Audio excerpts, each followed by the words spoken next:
¿Qué tal? Muy buenas tardes, yo soy Modesto Fauno y bueno, vamos a empezar de atrás hacia adelante. ¿Y por qué digo de atrás hacia adelante? Porque vamos a empezar con la cartelera cultural y cinematográfica. Y resulta que en la Cinemateca Luis Buñuel se va a proyectar un ciclo de cine mexicano de la época de oro y será del 7 al 11 de junio, ya empezó desde ayer.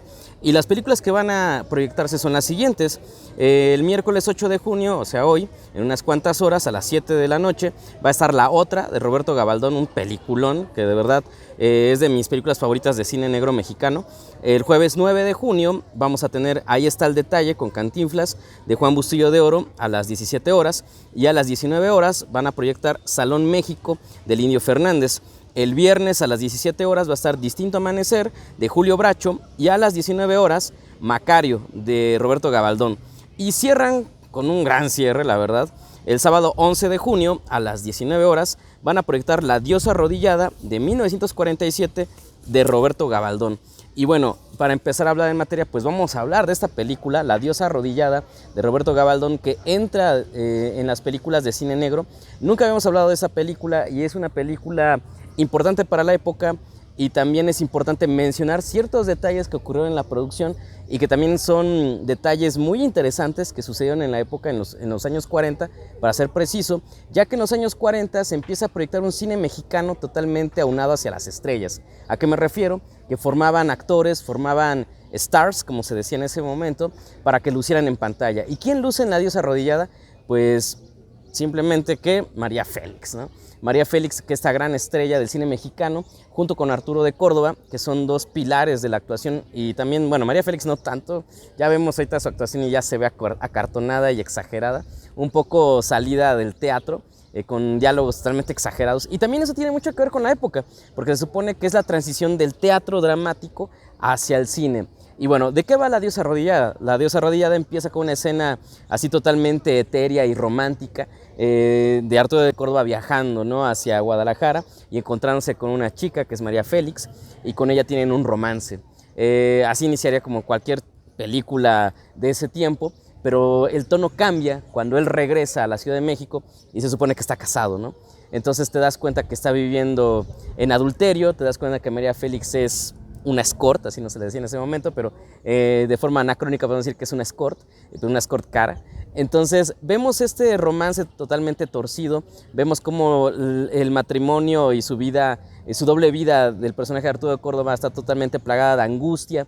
Observamos que es primero un melodrama y termina siendo una película de cine negro, porque en cualquier película de cine negro hay crimen, hay pasión y hay mucho sexo que no se ve. Es algo que es muy típico del cine negro. Y algo muy, muy interesante de esta cinta, que está precedida de una película que en lo personal es de mis favoritas, y es como, se ve como una obra menor. Por ejemplo, vemos que en la filmografía de Roberto Gabaldón, un año antes de La Diosa Arrodillada, vemos La Otra, que es una película fantástica, que incluso por ahí se habla de que quién inspira a quién, porque es una historia que se repite en el cine norteamericano, y al mismo año también lo hacen los mexicanos con este tipo de historias de personajes dobles. Por ahí podemos ver cómo estos ecos se pueden ver después con David Lynch y con otros autores. Pero en específico con Gabaldón vemos esta experimentación hacia el cine negro y hacia este gusto por el adulterio y la sexualidad reprimida. Un detalle que me gusta mucho igual de La Diosa Arrodillada, de los detalles que sí me gustan, son este tipo de cuestiones de la publicidad que está en una urbanidad creciendo. Por ejemplo, Arturo de Córdoba está convencido que ama a su esposa, pero al voltear hacia la ventana ve un anuncio de un perfume que dice, no sé, la esencia es para los amantes, para la pasión. Entonces en ese momento él hace una pausa a su vida cotidiana y se da cuenta que no ama a su esposa, ¿no?, que desea y ama a María Félix, ¿no? Entonces ahí observamos cómo la publicidad ya está formando parte de este entorno social en los años 40, cómo sí está intimidando nuestras emociones, etcétera, etcétera. El personaje de Arturo de Córdoba, como siempre lo hacen sus grandes personajes, viven en esta eterna angustia, en estos close-ups totalmente dramáticos. Y hay algo donde quiero aterrizarlo y también tiene sus beneficios esta película, es en la fotografía. La fotografía es de Alex Phillips, uno de los grandes fotógrafos del cine mexicano de la época de oro. No todos eran Gabriel Figueroa, también estaba Jack Draper. Jack Draper es un gran fotógrafo, igual googleenlo y busquen su trabajo.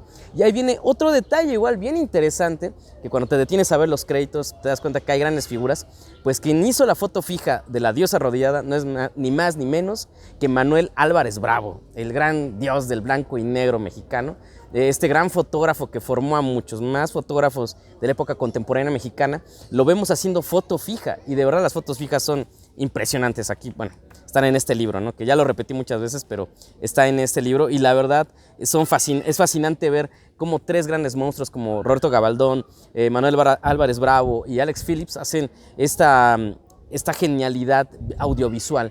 Y yo creo que es donde recae más el peso de la película, en lo audiovisual, porque vemos unos encuadres, vemos unos zoom-ins, bueno, no son zoom, en ese momento son dollies, y bueno, créanme que para lograr ese tipo de dollies era totalmente difícil, ya que eran cámaras pesadísimas. Incluso hay unas cámaras que están detrás de las chimeneas. Te preguntas cómo rayos lo hicieron. La escenografía igual juega un papel impresionante con un blanco y negro y un contraste total. Los vestuarios, estamos viendo moda de ese momento, y al decir moda es casi como si llegara Almodóvar 30 años después dijera quiero ese tipo de vestuario. Así está de este tamaño la película. ¿En qué cae la película? Pues en lo que les decía hace un rato, ¿no?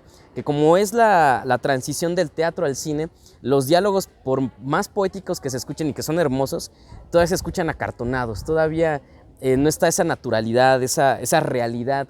Todavía vemos personajes que están anclados en una clase social muy alta y que sufren en su adulterio, ¿no? Quizás en esa crítica está ahí José Revueltas, que también forma parte del guión, pero que todavía no se consuma como tal. Cosa que vimos, por ejemplo, en La palma de tu mano, que es una crítica muy fuerte, o en la otra, este cambio de personajes de barriada con el de alta sociedad, etcétera, etcétera. Yo creo que son de las cosas que todavía decae un poco la película, pero que no deja de ser buena. Y aquí hay un detalle bien interesante de acuerdo a ese tipo de cuestiones. En este libro, que ya se los he enseñado muchas veces, que es Al filo del abismo, que son ensayos de Carlos Bonfil, vemos esta anécdota que está muy padre, acerca del guión, cómo es que se formó el guión, y es donde vemos estas dificultades. A veces pensamos que hacer una película nada más es el director frente al productor y al público. No, eso es mucha gente que está detrás trabajando, y en este caso es cómo ponerse de acuerdo en el lado ideológico y en el lado también artístico, y es cuando hay ahí conflictos entre el guionista, que es José Revueltas, que es un gran escritor, y alguien más que ahorita vamos a nombrar. Dice así, y así textualmente, dice: José Revueltas hablaba de la diosa arrodillada con un fingido estremecimiento de pavor. ¿Ha vuelto a leer el guión? No, de ninguna forma. Lo que procuro es olvidar el guión y la película. ¿Por qué colaboró en ella? No sé, cosas que pasan. Yo dije muchas veces a Roberto Gabaldón que la historia era muy mala, pero él estaba muy seguro de que iba a funcionar. Además, fuimos muchos los colaboradores y todos poníamos un poco aquí y otro poco allá. ¿Asistió usted al rodaje? Creo que sí, no estoy muy seguro.